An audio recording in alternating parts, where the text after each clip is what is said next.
Bismillahirrahmanirrahim. Assalamualaikum warahmatullahi wabarakatuh. Alhamdulillahirabbil alamin. Nahmaduhu wa nasta'inuhu wa nastaghfiruh wa na'udzu billahi min syururi anfusina wa min sayyiati a'malina. May yahdihillahu fala mudilla lahu wa may yudlilhu fala hadiya lahu. Asyhadu an la ilaha illallah wa asyhadu anna Muhammadar abduhu wa rasuluhu la nabiyya wa la rasula ba'da. Alhamdulillah, segala puji syukur kehadirat Allah Subhanahu wa taala yang hari ini masih mengizinkan kita untuk bisa hadir di majelis ilmu dengan setiap keadaan yang terbaik yang Allah berikan kepada kita sebagai orang beriman. Maka bagaimana kita dalam kehidupan, ujian yang meluluskan kita hanya dua, antara ujian kesyukuran atau ujian kesabaran. Maka saat Allah memberikan kepada kita ujian kesyukuran, maka dijadikan sebagai syukurnya sebagai wasilah untuk menuju surganya Allah Ta'ala. Makanya itu kalau hari ini sama Allah dikasih lapang rezeki, dikasih sehat badan, dikasih waktu yang kemudian bisa kita gunakan untuk ibadah, maka dalam lisan kita adalah terlontar ucapan Alhamdulillahilladzi bi ni'matihi tatimmus shalihat. Segala puji bagi Allah, dengan nikmatnya sempurna segala amal kebaikan. Jadi ibu dikasih sehat, alhamdulillah. Bagaimana sholatnya bisa lebih khusyuk, rokaatnya bisa lebih banyak, gitu ya. Ibu dikasih rezeki yang lapang, alhamdulillah, bisa sedekah lebih kencang, setiap hari bisa sedekah subuh. Maka itu caranya untuk bersyukur kepada Allah dengan menambah kebaikan dan menambah ketaatan. Namun ketika kondisinya memang Allah ambil sedikit nikmat sehat sehingga Allah kasih ibu sakit, mungkin kakinya sakit gitu ya, mungkin badannya agak masuk angin, maka tetap yang terlontar dalam lisan juga alhamdulillah. Namun Rasul mengajarkan untuk mengganti kalimat belakang menjadi alhamdulillahnya ala kulli hal. Segala puji bagi Allah atas setiap keadaan. Maka yang kita merasakan bahwa keadaan kita nggak enak pun, nggak nyaman pun, mungkin sakit, tapi sebenarnya ada hikmah di balik sakit kita, akan digugurkan dosanya dan akan bisa menaikkan derajat kita di sisi Allah. Jadi bagi orang beriman tuh nggak ada yang sia-sia gitu ya. Mau dikasih sakit, mau dikasih sehat, dua-duanya sama-sama keadaan yang bisa membuat jalan ke surga jadi lebih dekat insya Allah ya. Maka kalau yang hari ini dikasih ujian sakit sama Allah secara fisik, sebenarnya sakit fisik itu lebih ringan daripada Allah kasih kita penyakit di hati.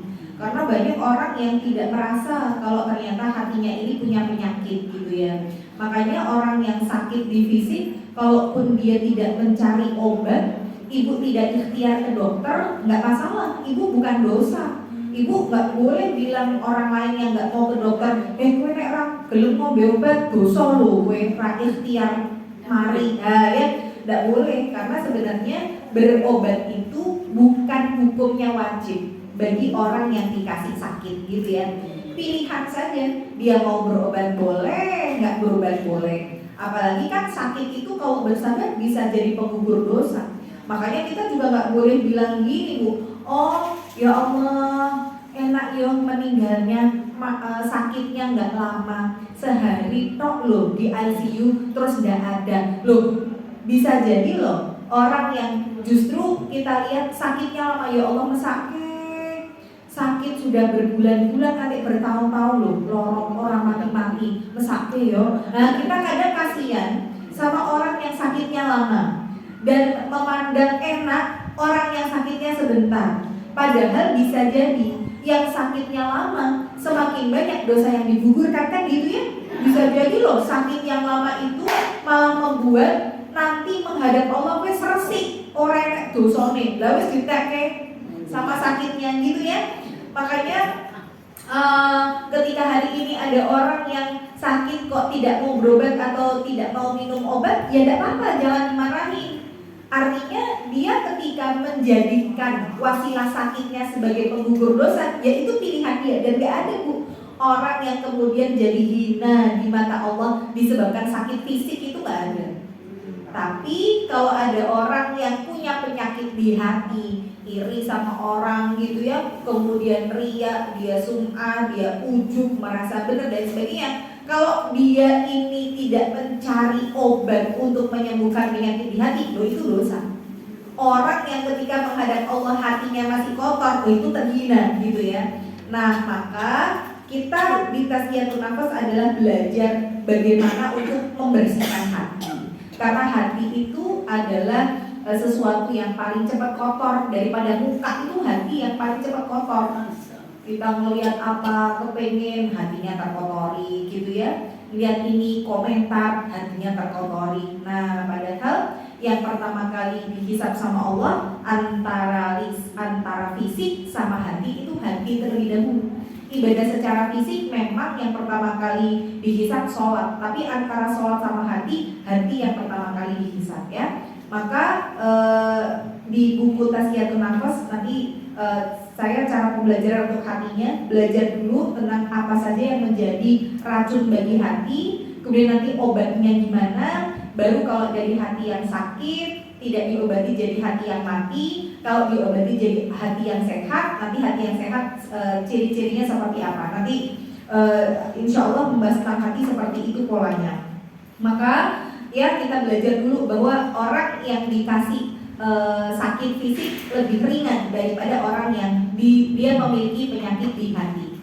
Maka yang membuat akhirnya seseorang itu hatinya jadi penyakit apa? Ya karena kena racun. Maka racun hati itu bukan cuma sekedar maksiat, tapi sesuatu yang sifatnya mubah dibuat berlebihan. Sesuatu yang dia sebenarnya boleh, tapi akhirnya porsinya kebanyakan. Nah ini akhirnya merusak gitu ya. Kayak ibu punya air, alhamdulillah nek gorsak tandon cukup, ya buat masak, ya buat wudu, ya buat mandi. Tapi kalau airnya banyaknya sak rumah kebak, ya jadi banjir kan gitu ya. Jadi merusak. Jadi intinya tuh sebenarnya semua itu kalau sesuai dengan takaran dan porsinya selamat. Tapi kalau sudah terlalu banyak mau sesuatu itu baik, ya nggak baik gitu loh. Makanya al-ghulu fil ibadah haram.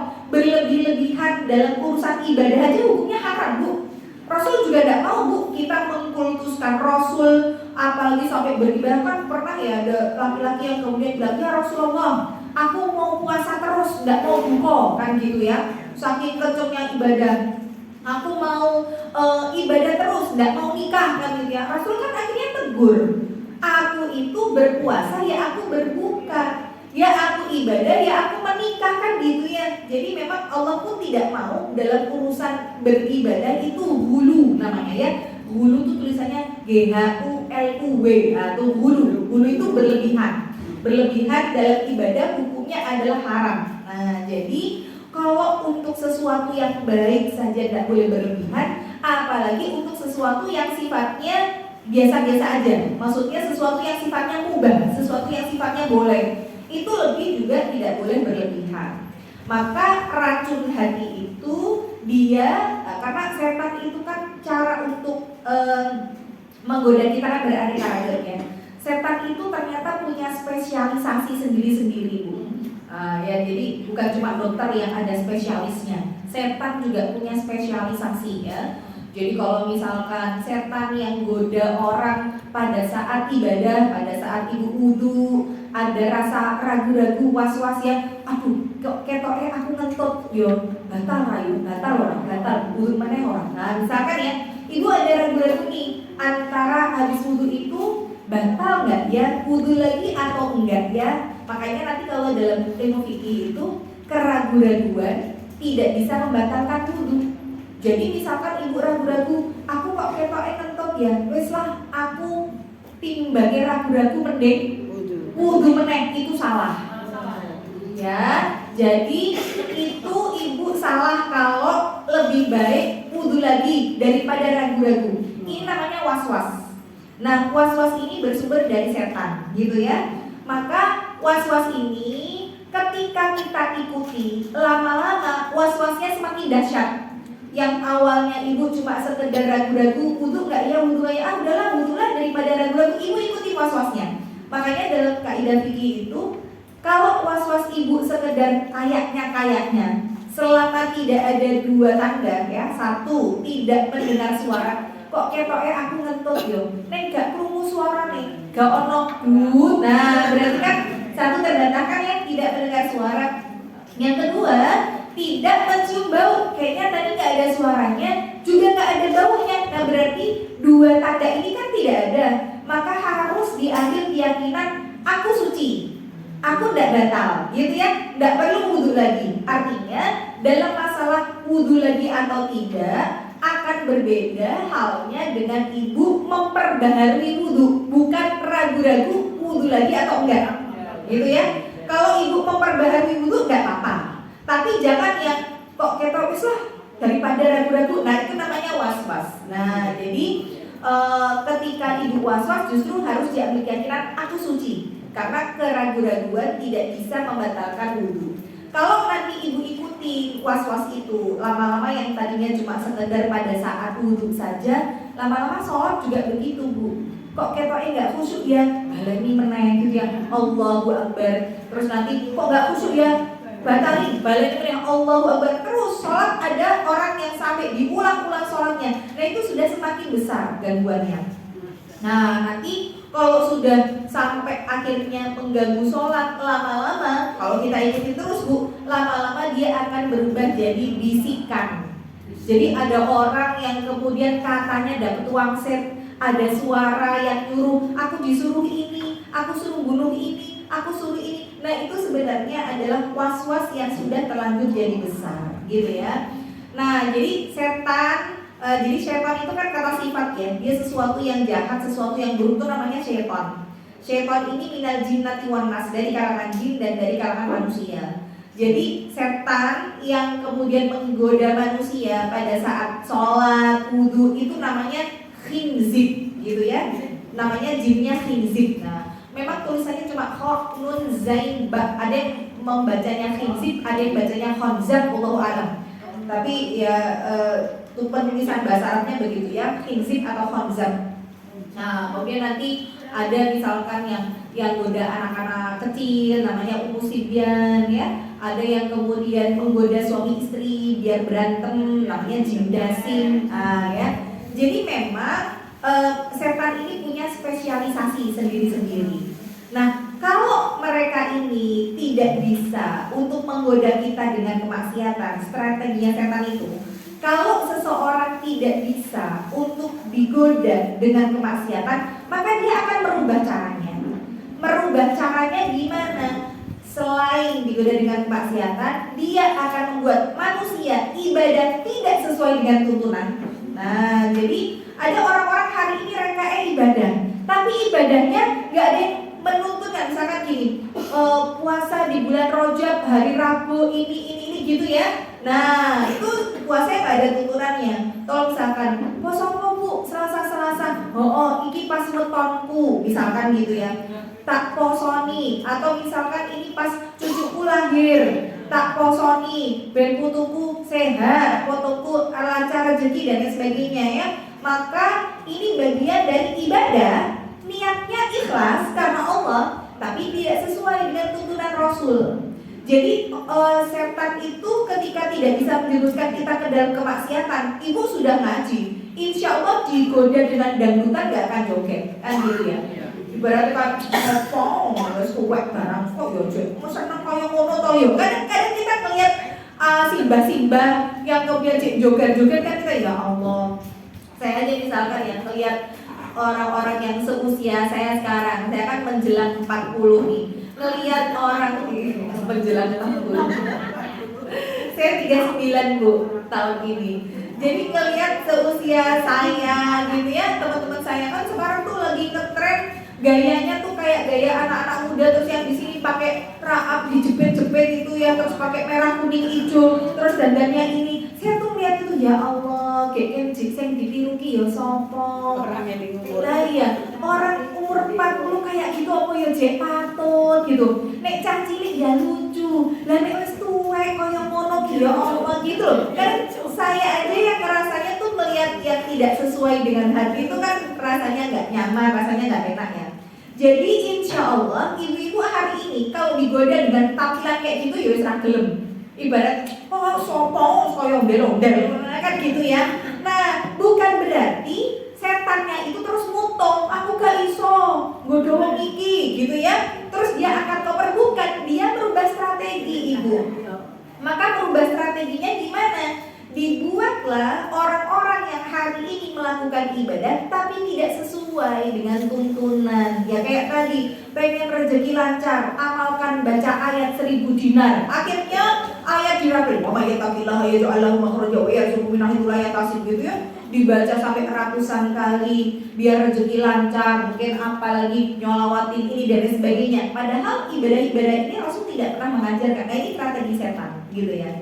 Nah, begitu juga strategi setan, selain membuat orang ibadah tidak sesuai dengan tuntunan, dia menjadikan sesuatu yang sifatnya mubah, sesuatu yang sifatnya boleh untuk kita lakukan, tapi potensinya terlalu banyak atau mubah tapi dibuat berlebihan. Nah, jadi hulu tadi. Tapi kalau hulu itu dalam urusan ibadah. Kalau ini sebenarnya ibadah, sesuatu yang sifatnya boleh kita lakukan, tapi ketika ibu terlalu banyak di porsi ini, maka dia akan merusak. Maka racun hati itu ada 4 ya. 4-nya ini boleh semua. 1, banyak bicara. Nah, bicara boleh nggak? Boleh. Tapi ketika ibu kakean ngomong, nah itu jadi racun hati, jadi merusak ya. Jadi 1, banyak bicara. 2, banyak makan. Ya, ibu bedanya sama Rasul tipis. Kalau Rasul sedikit makan, ibu sedikit-sedikit makan. Jadi tadi pagi udah ngemil ya, terus sarapan, habis itu pengajian udah yang ketiga. Setiap kali pengajian dikasih snack terus, ya dimakan terus gitu ya. Mulai dari tadi jam 7 di Kartini ya, dapat snack. Nanti yang jam 8 di situ dapat snack, jam 10 dapat snack lagi. Bariki yo jarang nyoto apa jarang ngomong bakso gitu ya. Jadi bisa jadi Bu, memang makan boleh, tapi ketika porsinya terlalu banyak itu merusak, meracuni hati ya. Kemudian nanti yang ketiga ada berlebihan dalam bergaul. Nanti saya jelaskan satu-satu. Berlebihan dalam bergaul, nanti ibu cek aja, ibu ki kakean pergaulan nopo atau kurang update, kurang pergaulan. Ternyata ibu sekarang malah masya Allah ya, pergaulannya lebih banyak daripada anaknya. Apalagi kajian itu sehari bisa 3 kali 4 kali, pengajiannya beda-beda, grupnya juga beda-beda. Wah, jadi Bu, pengajian bisa punya grupnya 20 sendiri ya. Setiap pengajian ono grupnya. Akhirnya setiap hari kok cetang-ceting grup iki ya. Belum lagi grup SMP, SMA, grup anak, grup reoni, grup arisan, grup PKK, masya Allah.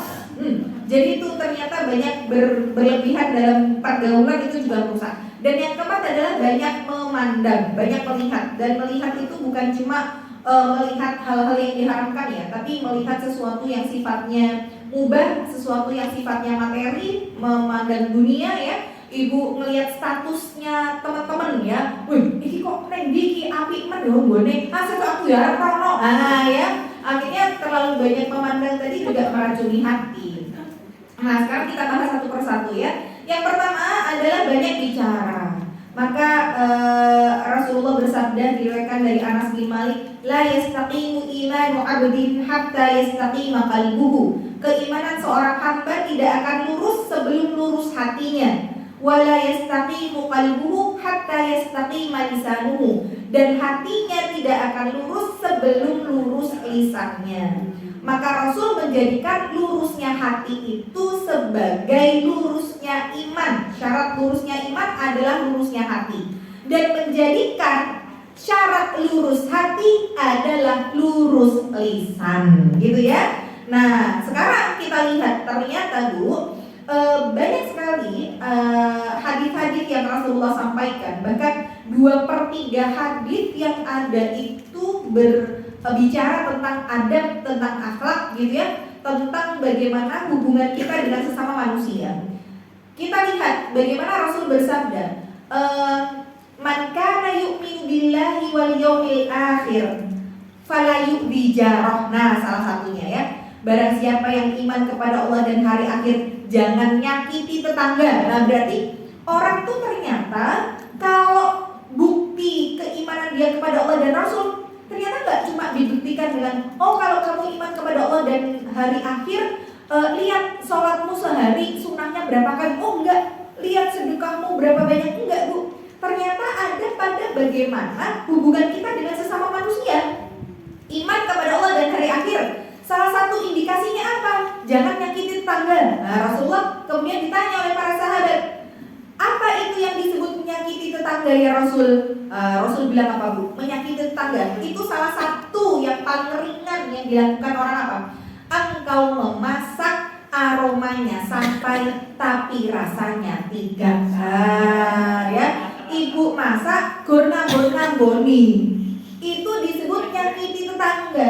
Ketika ibu berbagi bau, tetangga nggak ngerasain, maka di situ ibu membuktikan bagaimana keimanan ibu kepada Allah dan hari akhir. Nah kan sesuatu yang sebenarnya kelihatannya simpel ya. Hari ini ternyata orang tuh menyakiti tetangga, bukan cuma tetangga. Kalau seorang ulama ditanya, tetangga itu batasannya berapa sih? 40 depan, 40 belakang, 40 kanan, 40 kiri. Itu namanya tetangga. Jadi tetangga bukan cuma jejer gitu ya. Ternyata tetangga itu batasannya banyak banget. Nah sekarang tuh orang bukan cuma menyakiti tetangga dari berbagi bau. Sekarang yang disakiti bukan cuma tetangga Bu, se-Indonesia. Karena berbagi gambar kan gitu ya. Berapa banyak coba hari ini orang makan atau masak, diposting, difoto gitu ya. Akhirnya orang ketika ngelihat status temennya, masa marahin ngiler, nah gitu ya. Nah cuma berbagi gambar saja tetapi tidak berbagi rasa. Ini sebenarnya juga menandakan iman kita kepada Allah dan hari akhir. Gimana ini? Kalau kemudian sekedar ngiming-ngimingi gitu ya, apalagi kan kita juga nggak tahu ya, mungkin di antara teman-teman kita yang kita share gambar tadi mungkin nggak punya uang, mungkin hari itu belum bisa makan ya, mungkin belum pernah makan makanan yang kayak kita beli misalkan ya, dan itu yang menyakiti mereka. Ini contoh saja ya, bagaimana hadis Nabi itu di antaranya indikator keimanan adalah hubungan dengan sesama. Lagi, man kana yu'minu billahi wal yawmil akhir falyakul khairan aw liyasmut. Barang siapa yang iman kepada Allah dan hari akhir, yakul khairan. Ini pembahasan kita. Hendaklah berbicara yang baik, kalau tidak bisa diam. Berarti kita itu kalau nggak bisa ngomong baik, ya wes meneng baik, kan gitu ya. Nah, berbicara baik itu porsinya atau syaratnya apa? Maka ulama sampaikan ada 4 kriteria. Kalau kita dibilang ngomong dan ngomong kita baik, itu harus punya 4 konsep ini. 1, benar isinya, ya. Yang kedua, indah caranya. Indah caranya. Yang ketiga, tepat waktunya. Yang keempat, bermanfaat dan berpahala di sisi Allah ya. Berkata baik itu harus punya 4 komponen. 1, benar isinya. 2, indah caranya. 3, tepat waktunya. 4, bermanfaat dan berpahala di sisi Allah. Kalau ibu ngomong nggak punya 4 komponen ini, yowes mendingan diam ya. Saya kasih contoh. Misal perempuan ya, biasanya memang suka sensitif sekali kalau sudah urusan penampilan ya Bu ya. Apalagi boten, alhamdulillah. Kalau ibu tidak merasa seperti itu, alhamdulillah saya bilang ibu berarti insya Allah termasuk yang banyak bersyukur. Karena orang itu kalau tidak banyak bersyukur, akhirnya kerasanya kurang aja dalam hidupnya. Kok aku ngene toh, kok aku orang ngene, wong liya ngene, itu sebenarnya kurang bersyukur ya. Tapi memang standar yang dibawa sama orang-orang hari ini di dunia ya memang begitu. Akhirnya bikin orang jadi nggak banyak bersyukur. Ya lihat aja Bu, standar cantik Indonesia. Nek disebut cantik tuh yang kayak gimana Bu? Inner beauty, wah. Cantik hatinya, iya. Kalau kita yang ngomong, yang sudah paham, lah nek sing liyane, yang putih, yang tinggi, yang langsing, yang glowing, yang mancung kan gitu ya. Akhirnya kan orang ketika melihat standar itu, aku kok pesek. Nah, akhirnya operasi plastik ya, operasi hidung. Aku kok gak glowing, akhirnya sampai suntik putih ya, sampai akhirnya aku kok udah tua kok kelihatan banyak kerutan, botox kan gitu ya. Sekarang kan rata-rata begitu ya dunia kita hari ini, botox. Nah, bukan botox landing dulu ya. Jadi botox itu suntik botox. Jadi kayak ada apa ya, cairan gitu disuntikan terus nanti bikin apa kerutannya jadi wajahnya ketarik ya gitu lah ya. Terus apa filler, jadi hidungnya dimasukin cairan terus jadi mancung ya, jadi terus gitu lah Bu. Saya juga tidak mudeng. Orang-orang hari ini kan kebanyakan begitu. Nah artinya gini Bu, kadang nih orang ketemu, kita sudah lama nggak ketemu, reunian SMA misalkan gitu ya. Biasanya kalau ketemu tuh yang pertama kali disampaikan kan penampilan ya. Nah ketika ketemu, ya Allah, suwe orang ketemu, kok kue saiki tambah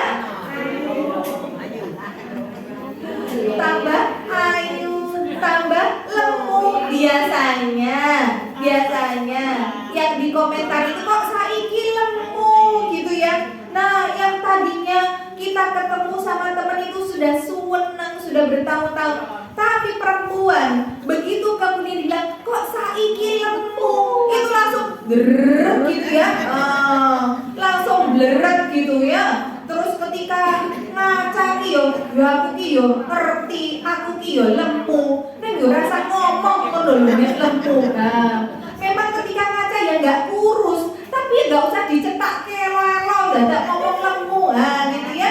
Maka ketika hari ini kita melihat orang atau apapun itu, kemudian yang terlontar dari lisan kita, terus akhirnya dia sakit hati, ketok elor hati loh, gue dek mau ngomong lemu lah, gembrot, kok koyo apalagi drem jalan, sekoyo sekarang kan orang kalau ngomong begitu ya. Terus orang akhirnya bilang, yo rapopo lah, pacar dia yo lemu kok, koyo setong gitu ya. Orang bilang, oh yo bentuk aneh koyo setong ngono lah, pacar kok. Nah orang nih ketika menyampaikan, aku kan ngomongnya beneran, yang disampaikan isinya bener, iya memang benar isinya, tapi 3 komponen lain ini masuk enggak? Kira-kira yang kamu omongin bener itu tepat enggak waktunya, indah enggak caranya, ada manfaat dan pahalanya apa enggak?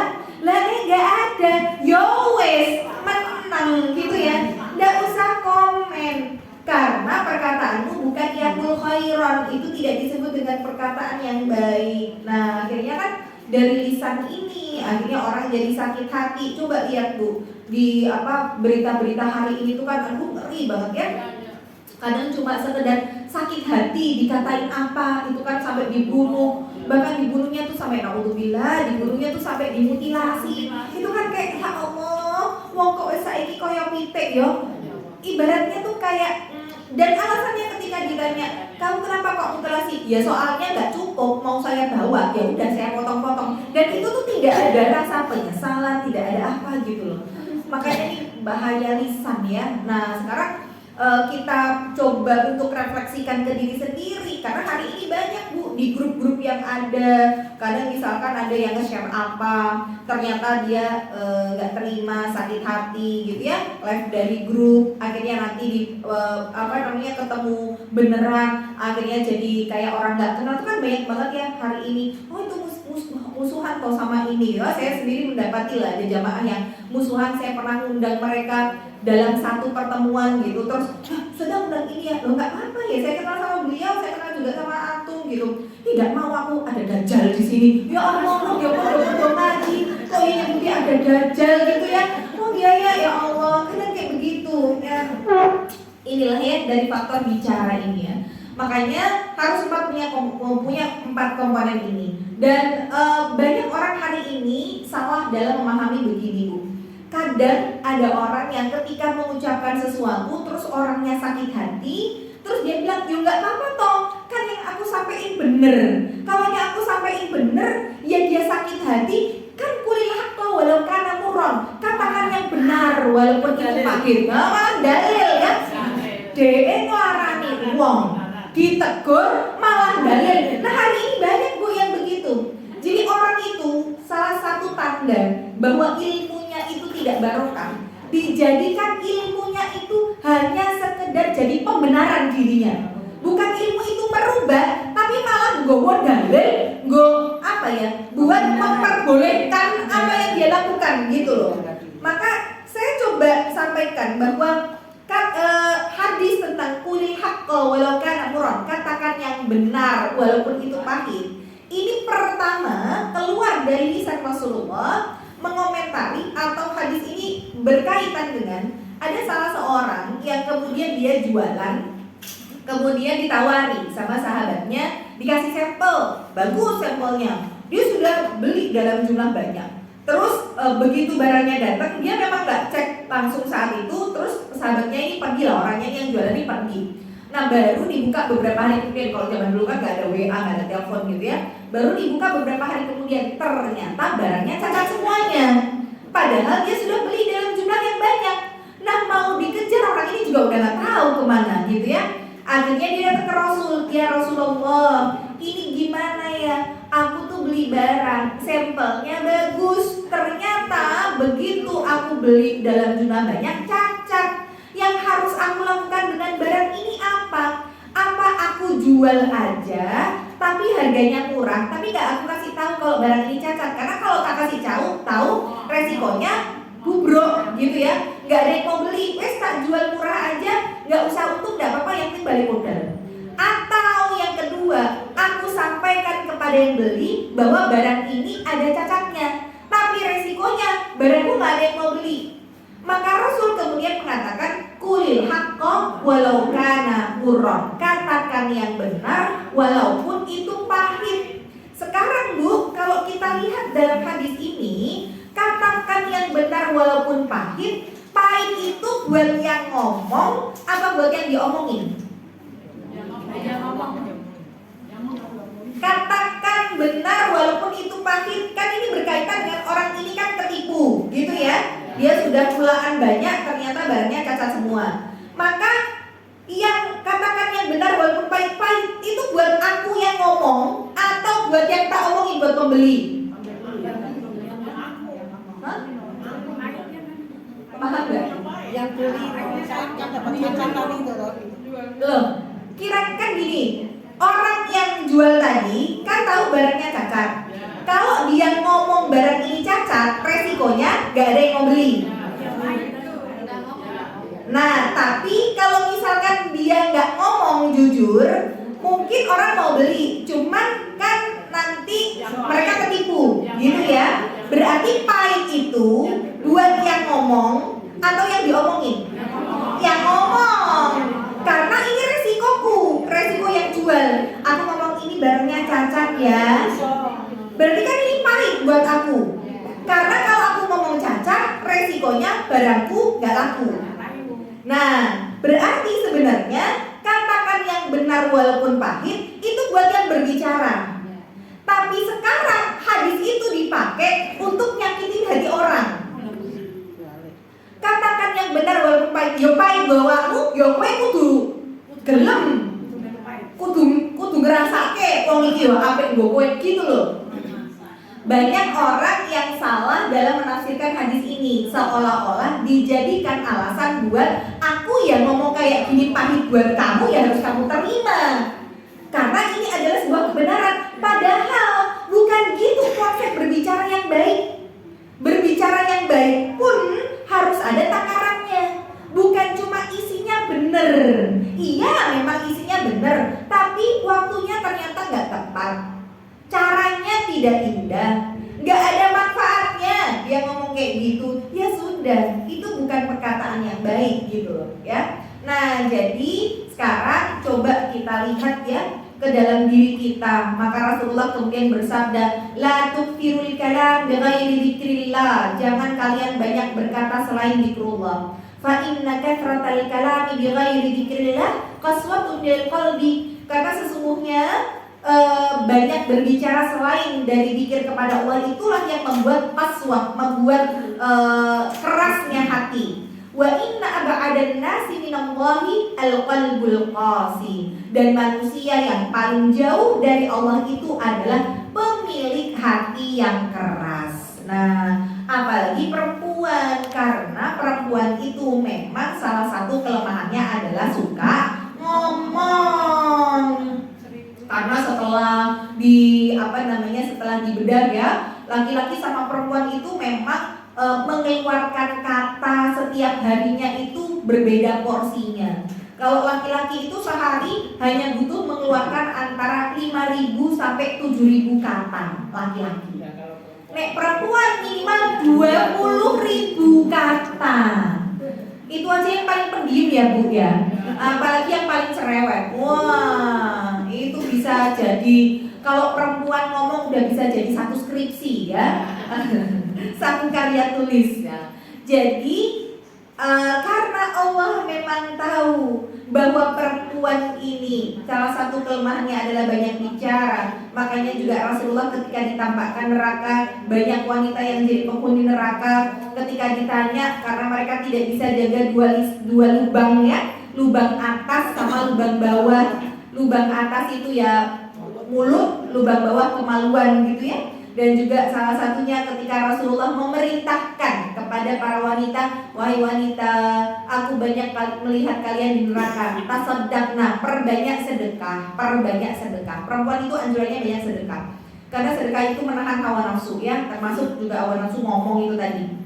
Makanya salah satunya adalah ketika para sahabat bertanya, kenapa kok para wanita gak bisa, kenapa kok mereka banyak di neraka ya Rasul? Apa mereka gak sholat, mereka gak puasa, mereka gak sedekah? Oh iya, mereka sholat, puasa, sedekah. Tapi satu, mereka itu yakfurna bil ashir, sukanya kufur terhadap kebaikan suami. Maksudnya gimana ya Rasul? Nih perempuan, kalau suaminya sudah melakukan banyak sekali kebaikan, tapi satu kali saja suami melakukan kesalahan, maka perempuan itu bisa loh dia bilang, ma ra'aitu minka khairan qattun, wahai suamiku, aku nggak pernah melihat ada kebaikan sama sekali di dirimu. Hai perempuan tuh kayak gitu.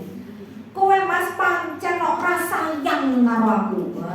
Kowe ora tau mas ngerteni aku. Nah itu perempuan itu ya. Padahal mungkin baru sekali melakukan kesalahan, tapi bilangnya orang tahu mas, orang pernah, orang sayang, orang ini. Nah, jadi itulah diantara kelemahannya seorang wanita. Makanya Allah sendiri jadikan setiap kelemahan itu justru punya potensi masing-masing.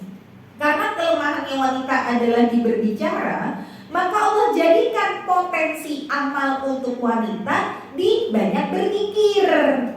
Itu bisa dibilang kayak perempuan itu memang punya kelemahan, tapi gimana kelemahan kita jangan dijadikan alasan untuk gak masuk surga. Loh ya Allah, aku mlebu neraka goro-goro gak bisa jaga lisan. Lah engkau kenapa menjadikan perempuan itu banyak ngomong? Akhirnya aku masuk neraka kok. Jangan nyalakan Gusti Allah. Jadi Allah itu ngasih kita kelemahan, tapi Allah juga kasih kelebihan. Kelemahan kita dijadikan sarana untuk kita potensi amalnya justru lewat kelemahan itu. Makanya setiap orang itu sama Allah dikasih potensi masing-masing. Orang kaya biar masuk surga, potensi amalnya banyak sedekah. Orang miskin karena ya nggak tahu juga hari ini mau makan apa, ya udah dijadikan kekuranganmu sebagai potensi amalmu memperbanyak puasa. Perempuan karena suka ngomong dijadikan kelemahanmu itu potensi amalnya banyak zikir. Makanya biar sama-sama ini ngomong, tapi ngomongnya jadi pahala gitu ya. Makanya perempuan itu dengan dia memperbanyak zikir tuh lebih gampang untuk dia lakukan, karena zikir itu tidak harus dalam keadaan suci, tidak harus nutup aurat gitu ya. Ibu boleh nyambi dengan aktivitas-aktivitas. Jadi ibu masak sambil Allahumma sholli ala Muhammad, Allahumma sholli ala Muhammad, boleh. Ibu masak sayur ya, la ilaha illallah walhamdulillah wa gitu ya, subhanallah walhamdulillah wa la ilaha illallah wallahu akbar, boleh. Nanti banyak ya bagaimana zikir-zikir itu ada fadilah-fadilahnya ya. Afdalu dzikri la ilaha illallah, zikir yang paling afdal itu la ilaha illallah. Walaupun zikir ini juga ada tuntunannya, artinya walaupun dia adalah sesuatu yang sunnah dan memiliki adalah afdal gitu ya, tapi Zikir yang paling utama itu daripada yang dilakukan secara berjamaah, lebih utama yang dilakukan secara sendiri.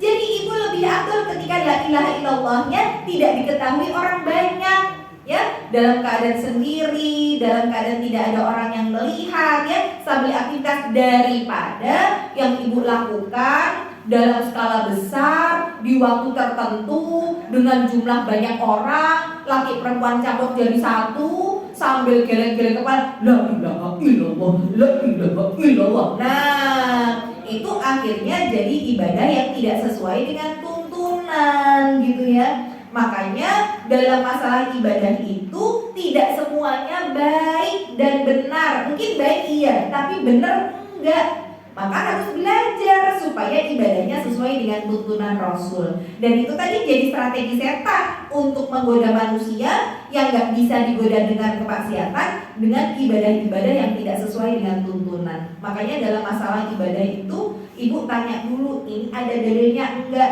Ini ada rujukannya enggak? Kalau misalkan tidak ada rujukannya, ya lebih baik ibu tidak lakukan. Maka dalam masalah zikir ya, afdhalu dzikri la ilaha illallah. Memang zikir yang paling utama itu la ilaha illallah. Orang tuh, seseorang kan akan diwafatkan sesuai dengan kebiasaan ya.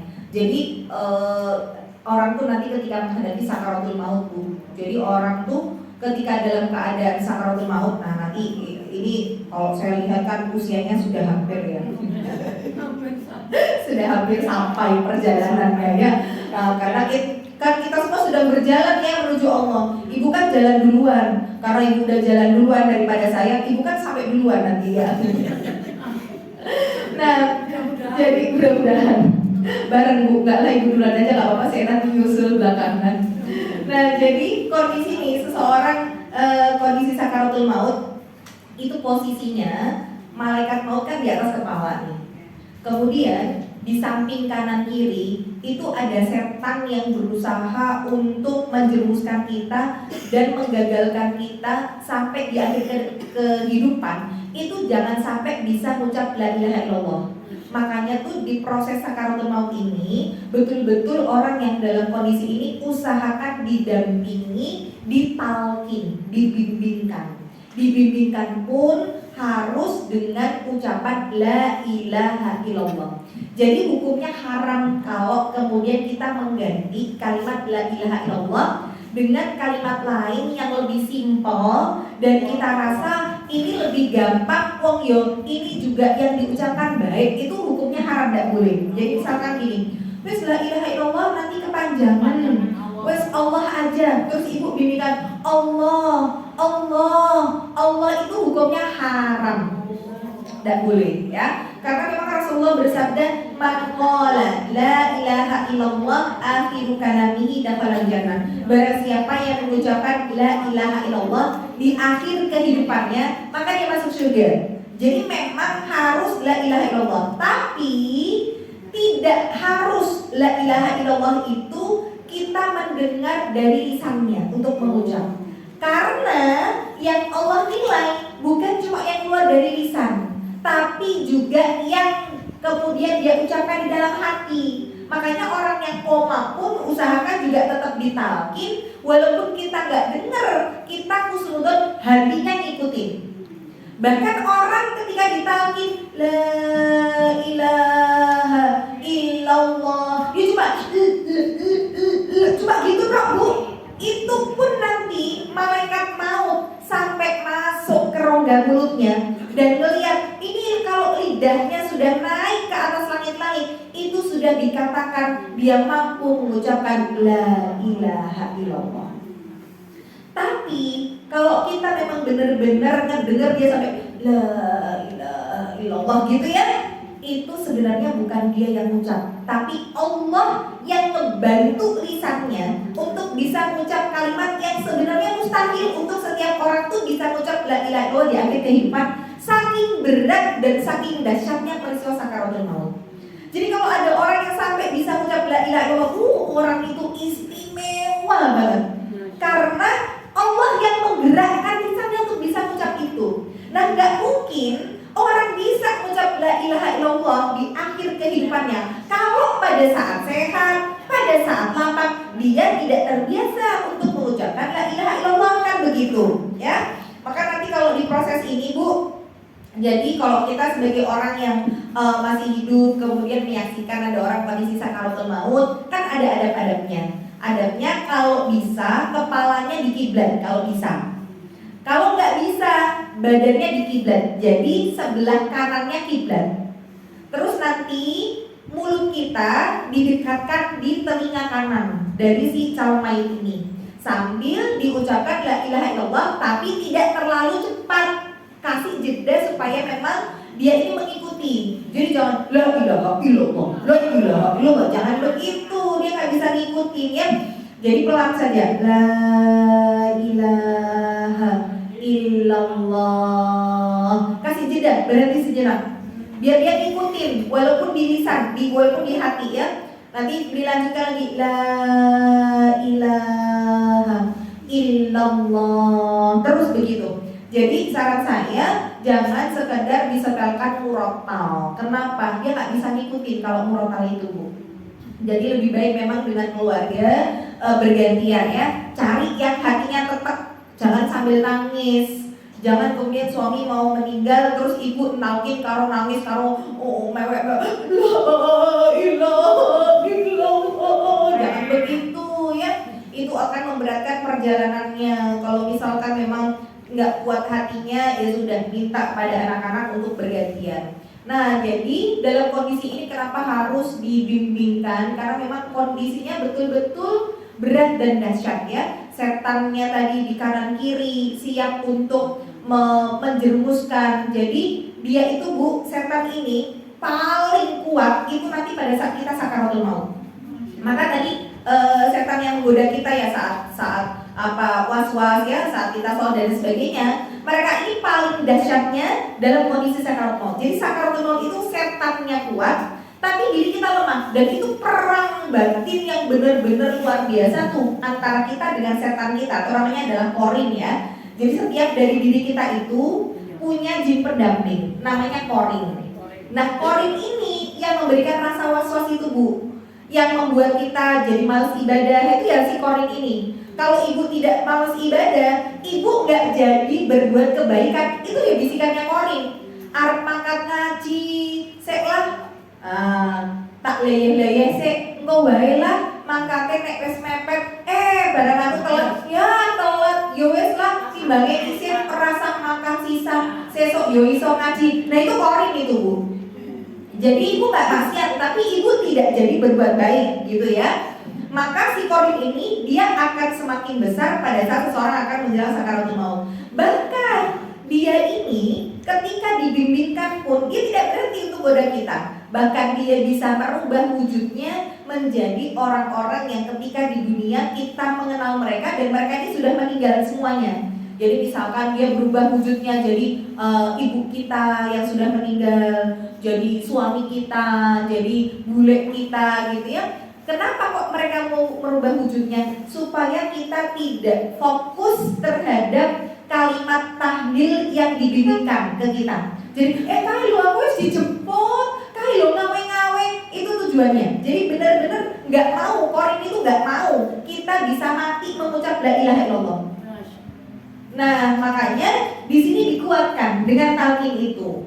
Jadi posisi ini ketika kemudian seseorang menghadapi sakaratul maut ya, malaikat maut itu posisi sudah di atas kepala sini Bu. Setan di kanan kiri dan sejauh mata memandang itu ada ribuan malaikat yang hadir. Maka disinilah yang disebut sakaratul maut itu artinya adalah sakit yang berlapis-lapis. Jadi saking sakitnya ibu sampai nggak bisa ngomong sama sekali, jadi sudahnya sakit. Kemudian setan yang goda, makanya ditalkin tadi bisa dibilang itu mustahil. Jadi ibu bisa la ilaha illallah. Makanya kalau ada yang bisa mengucap itu Allah yang ngebantu, saking istimewanya gitu ya. Maka dalam kondisi sakaratul maut, sakit yang berlapis-lapis ini, orang sekedar itu aja udah nggak bisa, saking sakitnya. Maka bagaimana kemudian malaikat itu dari bagian bawah ya, dari mulai jari jemari kaki itu sudah dimatikan ribuan syaraf secara bersamaan. Maka Kalau kemudian kita pegang, kakinya sudah mulai dingin ya, naik ke atas, mulai dingin. Nah nanti sampai di sini Bu, sampai di tenggorokan, kerongkongan. Disinilah puncak dari bagaimana nyawa itu akan dicabut, bukan ditarik tapi del gitu ya. Maka kalau sakit yang berlapis-lapis tadi namanya adalah sakaratul maut, dan itu fitrahnya orang beriman. Karena Rasul bersabda, setiap orang beriman akan diberatkan di proses sakaratul mautnya. Kenapa orang beriman itu berat sakaratul mautnya? Karena orang beriman ketika menghadap Allah masih bawa dosa dan kemaksiatan. Sehingga Allah harus punya alasan untuk menggugurkan dosa kita, maka diberatkan di proses itu supaya dosa kita digugurkan. Tapi bagi orang kafir justru sakaratul mautnya diringankan, dimudahkan. Kenapa? Karena orang kafir ketika di dunia mereka punya kebaikan yang dilakukan, dan Allah tidak boleh dengan kebaikan mereka tidak dibalas. Maka puncak dari balasan kebaikan orang kafir dicukupkan dengan dimudahkan di proses sakaratul mautnya, supaya tidak ada lagi kebaikan yang harus Allah tunaikan balasannya setelah kematian.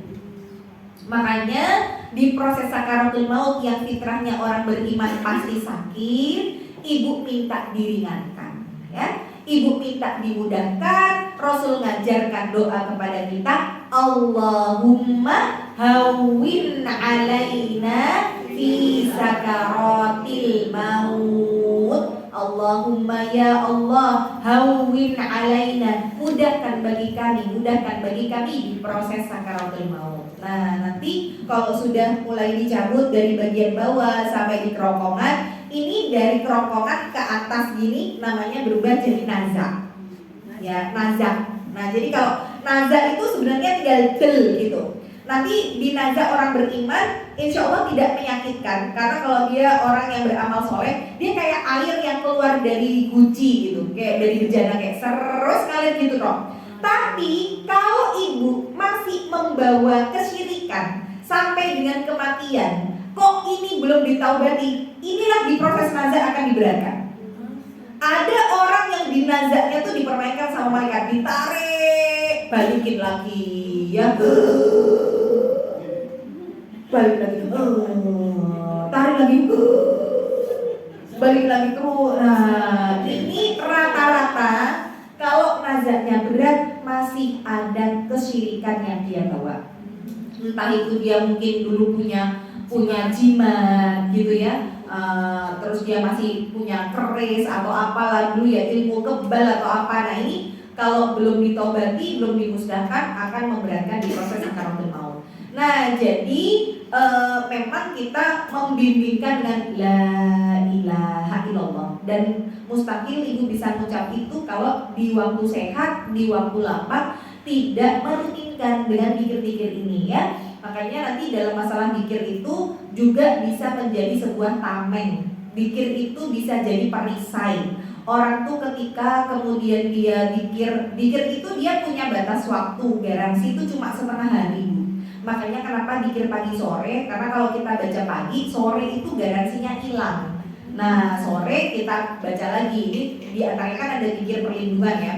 Jadi kalau kemudian kita ini pakai tameng, kalau tameng kita kuat, maka ada orang yang ingin mencelakakan kita mental. Bisa jadi kalau semakin kuat perisainya, yang akan mencelakakan kita balik ke mereka sendiri gitu ya.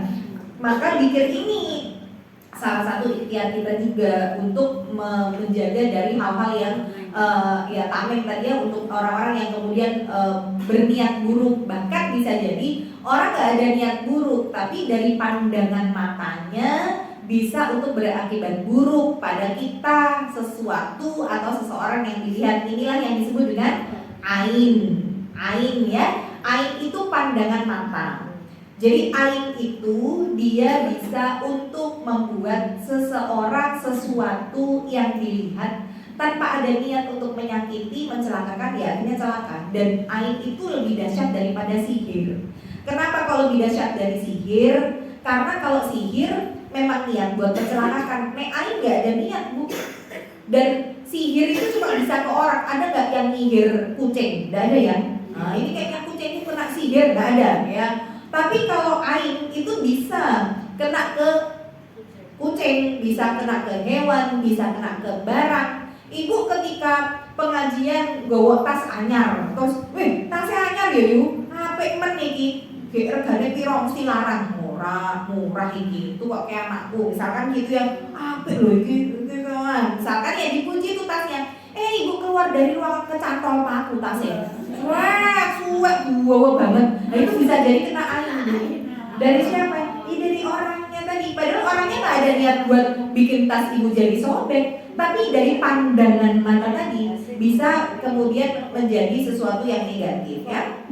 Ibu ke diri sendiri juga bisa bu. Ibu rekain nganggo skincare gitu ya. Oh anti aging, anti penuaan dini. Nah terus ibu pakai tuh. Udah 1 bulan ngaca, yo aku saiki ketok glowing yo nganggo skincare iki, tiba-tiba malamnya jerawatan gede banget. Nah itu bisa tuh kena ain dari siapa? Diri sendiri gitu ya.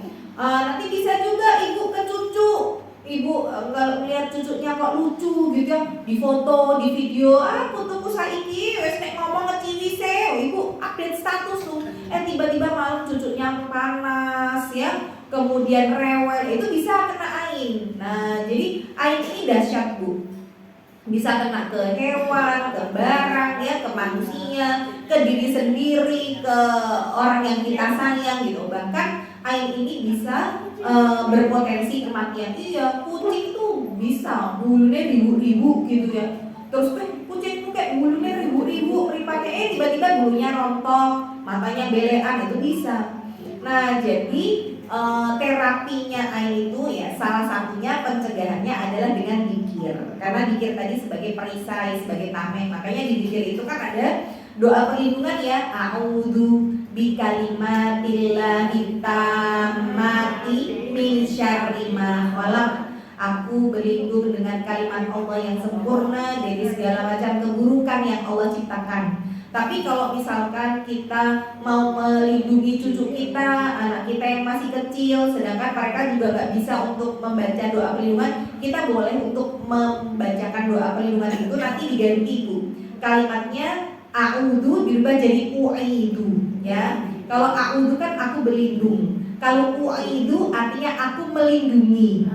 Lah nanti yang mau kita bacakan siapa? Kalau laki-laki ya tambahin ka, u'iduka.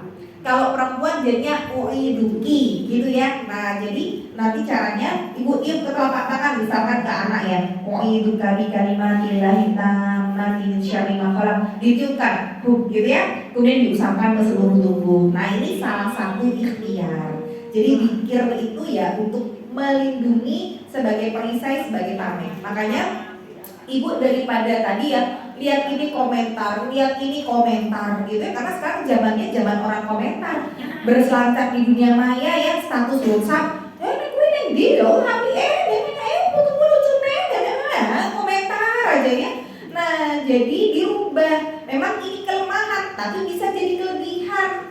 Karena sama-sama ngomong, tapi justru dengan kita memperbanyak zikir, nah itu malah bisa jadi kita masuk surga lewat pintu zikir gitu ya. Nah maka banyak bicara ya. Rasulullah bersabda, Umar bin Khattab berkata, "Man kathura kalamuhu kathura saqatuhu." Barang siapa yang banyak bicara, banyak kekeliruannya.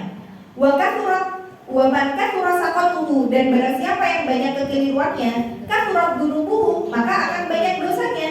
Wa man kathura dzunubuhu kanatin naru aula bihi, dan barang siapa yang banyak dosanya, maka neraka yang akan jadi tempat yang pantas baginya. Nah, jadi disinilah ya salah satu dari racun hati yang banyak menimpa kita orang-orang beriman hari ini adalah di berbicara. Makanya kalau nggak bisa bicara yang baik, diem aja. Karena sekarang bu, saya tuh menyaksikan orang-orang yang sudah ngaji tuh kadang lisannya nggak bisa dijaga gitu ya. Kadang gini, setiap orang itu kan punya kelemahan masing-masing.